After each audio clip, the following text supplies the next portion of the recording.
Hello, everyone. This is the Java Syntax Codalon recording. To start, the first thing you should do before coding on, you should pause the video and download the stencil code from the website.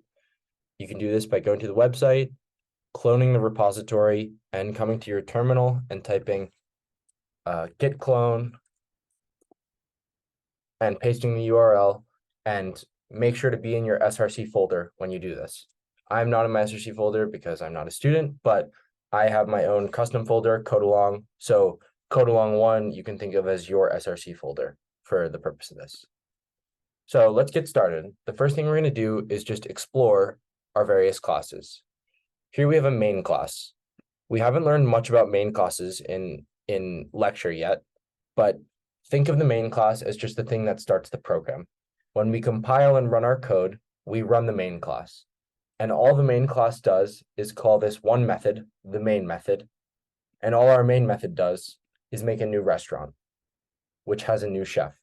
We'll learn more about what this means and what restaurant and chef are in this code along, but we're not really going to visit this main method much. Just know that we're creating a new restaurant, a new instance of the class restaurant. Now let's take a look at our restaurant class. This should look somewhat familiar from lecture because it's the structure of a class. We have our class restaurant. We have a constructor called public restaurant. And like Andy said in lecture, the constructor is just a special type of method. What it does is when every object is created, this method is called. So it is the creation method, you can think of it as. Anytime I create an instance of restaurant, no matter what restaurant it is, whatever I put in this method will happen upon the creation of every restaurant. And down here, we have a method called prepare orders. What will prepare orders do? It will print into the terminal, taking orders, and it will tell this instance of chef to make a pizza. And we have some sort of parameter called pepperoni. Now let's go check out the chef class to see what make pizza does. All right, so here's our chef class. Looks pretty familiar. Again, we have our constructor. Code goes here for when every chef is created. That's what we want to do. And we have this make pizza method that we just saw in the restaurant class. So string topping, that is saying every time we call make pizza, we are going to need to pass in a string as an argument. And this string is going to represent the topping that we want to go on the pizza. And now what is our method actually going to do? Print into the terminal, making pizza with, and then the topping we pass in. So now, hopefully, maybe you're starting to piece together what the restaurant and the chef class, what their methods are doing. It might not be clear how everything's going together or where these methods are getting called, but we've now went over all the methods in these two classes. We have make pizza and we have prepare orders, and prepare orders is using make pizza in some way. We're not really sure yet. All right. Now, let's see. Let's make a method in our restaurant class called open restaurant. Public void open restaurant. Right? Because what does every object know how to do? It knows how to be created. And what do we want to do when our restaurant is created? Open it. Seems pretty intuitive. What do we want to happen when our restaurant is created? Let's say we want to print out into the terminal, open for business. All right. So when we call this open restaurant method, we want to print into the terminal, we are open for business. Seems pretty intuitive. Again, you might be thinking, how do I know that I want to print open for business? I'm just deciding. I'm just saying, listen, in this restaurant, or in any restaurant, in any instance of restaurant, when we open the restaurant, we want to print into the terminal open for business. This could be similar to in a project. Sometimes will tell you, we want this method to do this. Maybe in a project, it says open restaurant needs to print open for the week. Who knows? It can be anything. But the point is, we've just decided that when we call open for restaurant, this is what's going to happen. Now the question is, if we compile our code, we should be open for business, right? We have made the method. So let's see. Java C start dot Java compiled, and then we have to leave the class. And then again, this will say something different for you. I'm in my code along folder. And then we type Java code along 1.main, right? Because we always want to run main file. And the main file is creating the restaurant again. So nothing happened. Let's think about it. There's a big difference between defining what methods our restaurant is going to have and calling those methods. Just because we have defined that our restaurant class, all our instances of our restaurant class are going to be able to use this open restaurant method, doesn't mean we've actually done anything with it. So now the question is, how do we want to actually use this open restaurant method? Where are we going to call the method now that it's been declared? Well, open restaurant, we want to happen every time a restaurant's opened. Or you could say, every time a restaurant's created. What is called every time a new instance of the restaurant class is created? The constructor. That is the sole purpose of the constructor. It is the method that is called when instances of our class are created. Anytime we make a restaurant, this code that is called here in our restaurant constructor will be called. So this begs the answer that we want to call open restaurant in our constructor so that anytime a restaurant's opened, we are open for business. So let's do that.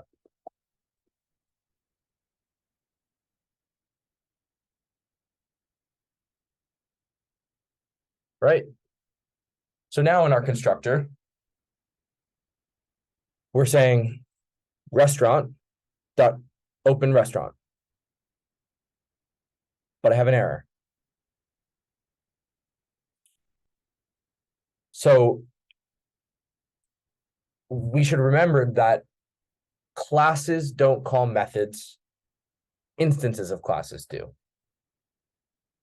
But we don't have any instances of restaurant. We haven't created anything. We've just defined the class. So how are we able to call open restaurant without having an instance of it?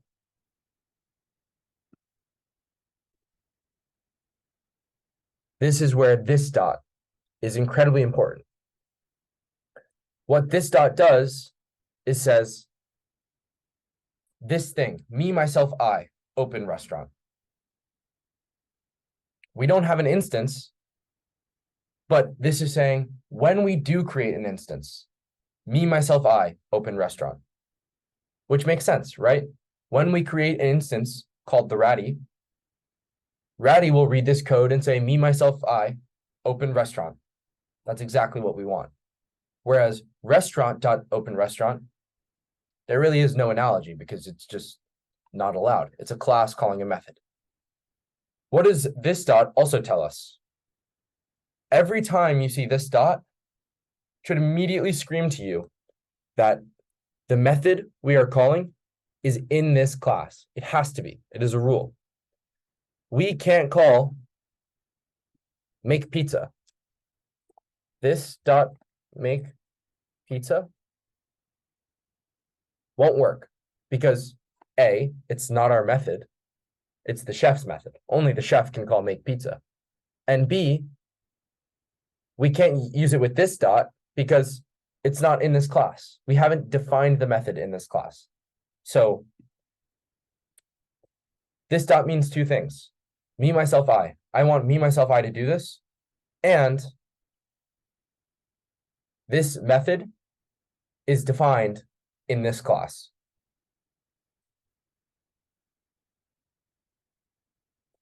So now let's compile again.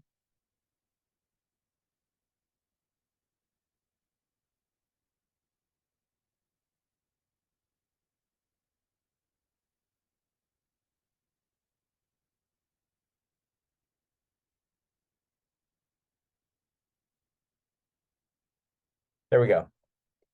So we are now open for business. So now we have this open restaurant method and we're open for business. The next step is, why are we not taking orders and why is our chef not making pizza yet? Because if this was working, we should also be seeing taking orders in the terminal here. Well, one really important trick in Java, or more importantly, I should say IntelliJ is more accurate, is do you notice how my method here is blue? My method here is blue, and here it's gray.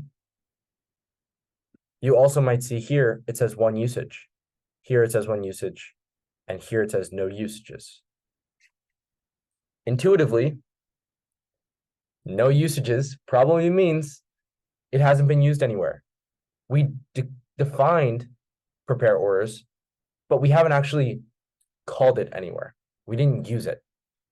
So again, in this restaurant, every time we open the restaurant, we want to prepare our orders. So the same way open restaurant is in our restaurant class, so we used this dot. Prepare orders is in our restaurant class, so we're going to say this dot prepare orders. But now we have red. Let's ask ourselves, red squiggly line, we hover over it. Another very important IntelliJ trick. Error, red squiggly line, hover over it, and a lot of times it'll tell you, expected one argument, but found zero. So it tells us our prepare orders method was demanding that we entered an argument and we didn't. So let's go to our prepare orders method. We see here that the parameter is a chef named chef. Very important difference between capital C and lowercase c. Capital C chef refers to the class here, chef. As you can see, the capital C. Lowercase c chef is just a placeholder. Chef could be named Elan, and we'd have no problem, besides the fact that we also need to rename the chef here Elan. But this still works perfectly fine. So don't get confused by the fact that these both say chef, because they're very different. The second chef can be anything. I can't change this to Elan. That is a disaster. So now, what chef do we want to go here? Well, we haven't talked about this much in lecture, but we did talk about this idea of a constructor and how a constructor is a method. And just like any other method, you can pass a parameter, or I should say you can create a parameter for this method. What this will end up meaning is that our restaurant has knowledge of a chef.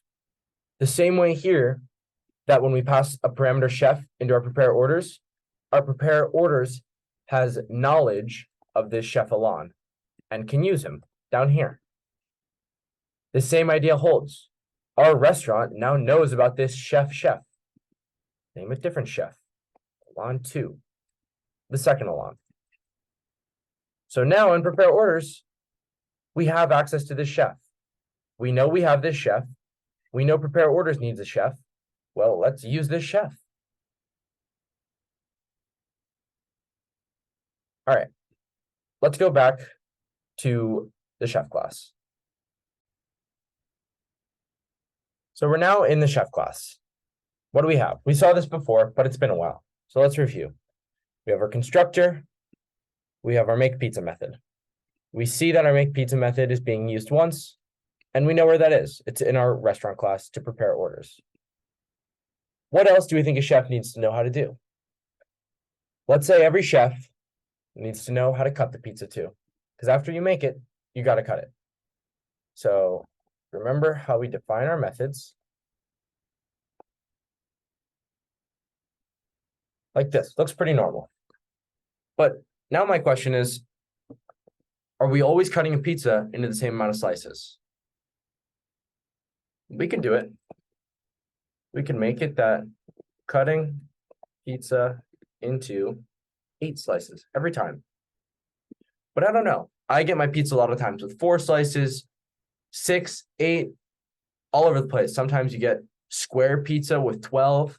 So every time is going to be a little bit different. You never know.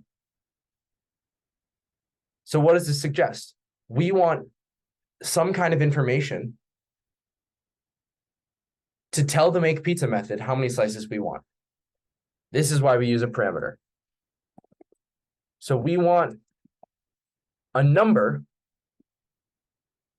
Every time we call the make pizza method, we want a number to represent the number of pieces we're cutting it into.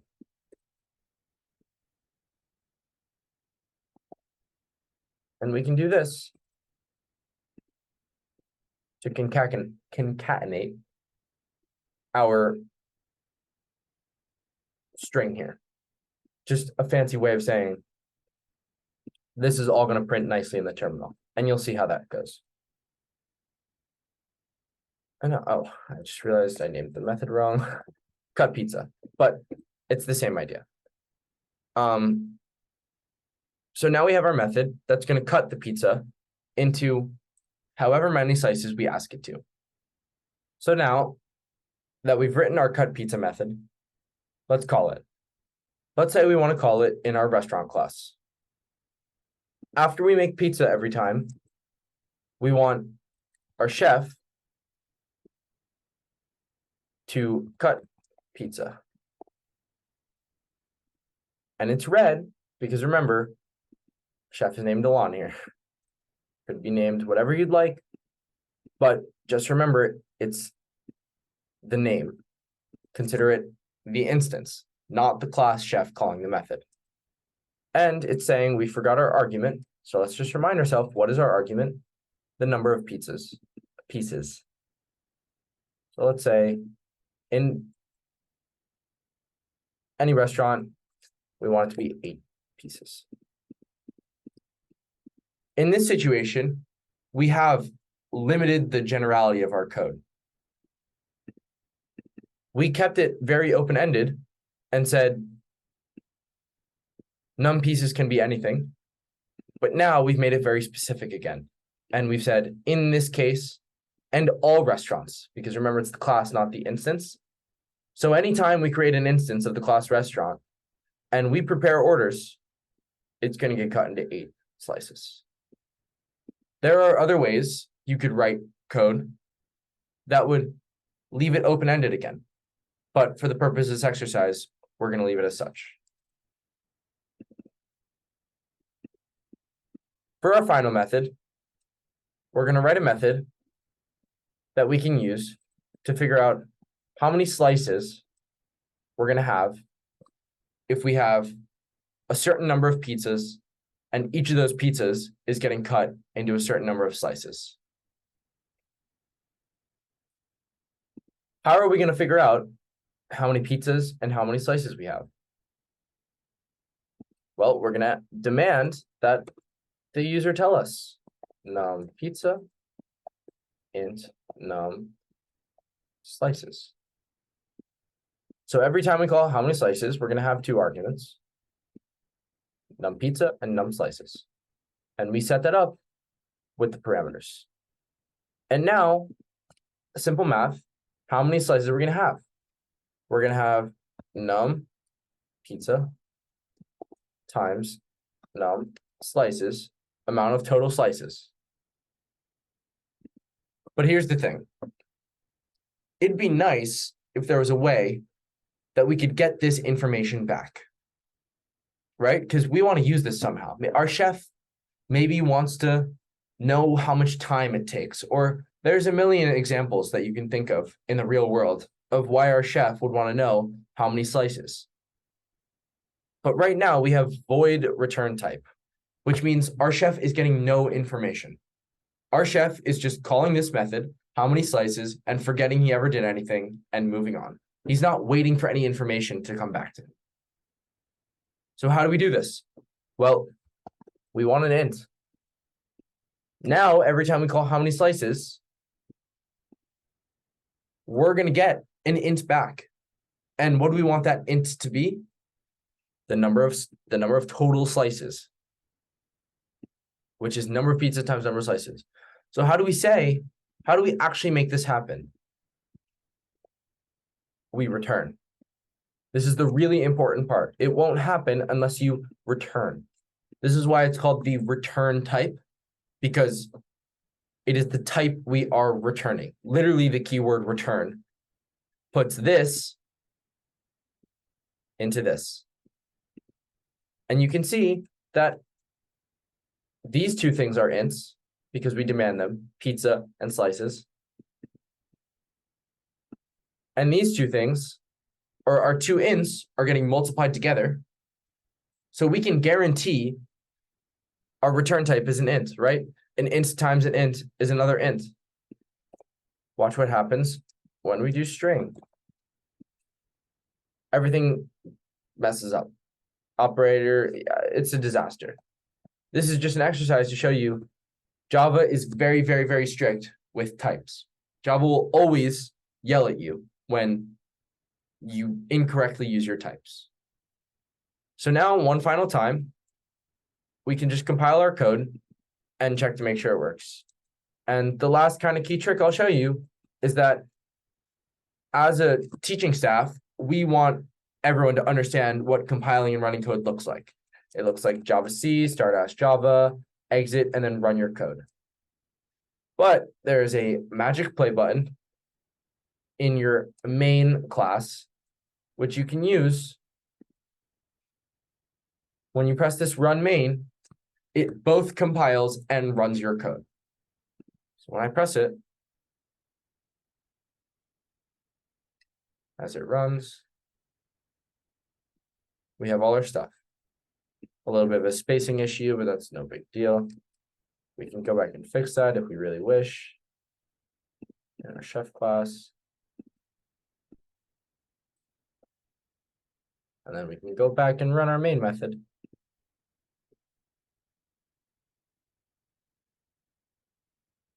Open for business, taking orders, making pizza with pepperoni, cutting up 8 slices. Seems pretty reasonable. Now, another thing I want you to notice is how can we guarantee that our commands print in this order? Why didn't cutting up 8 slices come before making pizza with pepperoni? It's a good thing it didn't, because we didn't want it to. That'd be a little bit counterintuitive that we were cutting up our slices before making our pizza. But how do we actually guarantee that in the code? Well, let's see. Remember our main class, which is what we called. All it's doing is creating a new restaurant, an instance of restaurant. That is the first thing that happens when our code starts. New restaurant with a new chef. So we can track that. We made a new restaurant. What did we say happens every time a new restaurant is created? The constructor is called. First thing that happens when a restaurant is created, this dot open restaurant. This dot open restaurant makes this happen, the open for business. And we can see that checks out. That is the first thing that happens. Now, after the open restaurant method has run, we're ready to prepare orders. When we prepare orders, first thing we do is take orders, which works. The next thing we do is make pizza. This is a method in the chef class. So let's go over there. And when we make pizza, we print this out, which again adds up. And then if you remember, the last thing we call is cut pizza, which over in the chef class prints our final line. So this is just an exercise to show you that we can track the order with which our methods get called, starting with what the first method we call, which is our main method, by pressing the green play button, or by compiling your code. It's the same reason that when you actually run your code this way, you type .main, because you're calling the main method. And then you can track it all the way down. We do our restaurant stuff, then our restaurant calls our chef stuff, and Andy refers to this as flow of control. As you can see, it does kind of flow. You can flow through your code and you can figure out what's going to happen next. All right, that is the end of the code along. I hope this was helpful for everyone watching, whether or not you attended a live. If you have any questions, feel free to post on Ed, talk to a friend, go to conceptual hours, especially if you go to any conceptual hours and you ask a TA how this works, or I didn't understand this in the code along, can you explain it to me? They will be happy to explain. And hopefully for those of you watching for Ratatouille, this will help you complete your project, and also for AndyBot and later projects. Right now, it's just really important that we're working on the fundamentals of object-oriented programming, and that's what this was designed to do. I hope it helps, and take care, everybody.